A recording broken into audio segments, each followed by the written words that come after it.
everyone, in this video we'll fix the annoying download interrupted error that shows up when you're trying to install Chrome extensions. So let's get to extensions downloading again in just a few minutes. First of all, you can go over to the section right here and look out for your Wi-Fi connection. So ensure that your connection is stable, and if possible you can switch to a wired connection or even more reliable network connection that will not give you such kind of error. Apart from that, you can clear the Chrome's cache or cache data. Open up Chrome for that.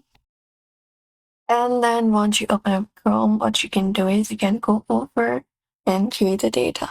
Further, look out for this option, the menu icon in the top right corner, tap on it, and you can scroll down and select the option of settings and open it up. Now once you open up your settings, go to privacy and security. And from here, you can just go over to this section right here and select the delete browsing data option. And once you select it, you can select the option called cookies and other site data. If not this, and also cache image and files. After that, confirm that you want to delete the data. You can select the last hour, last 24 hours, 7 hours or more, and confirm that you will not delete the data and do so.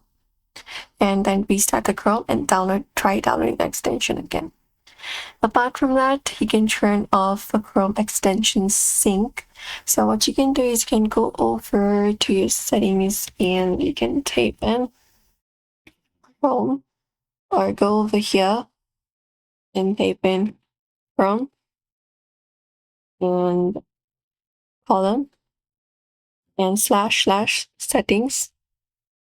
After that, type in / once again and sync setup. This one right here, and hit it enter. And from here you can try turning off the extensions. Look out for the extensions here and select the option for manage what you sync and turn off this option right here for extensions, and try installing again, and sometimes syncing causes interruptions. If not that, you can try uninstalling the Chrome completely, and that should also work out for you. And that's it. Your Chrome extension download should work now without that error. So if this video helped, don't forget to hit like and subscribe for more fixes.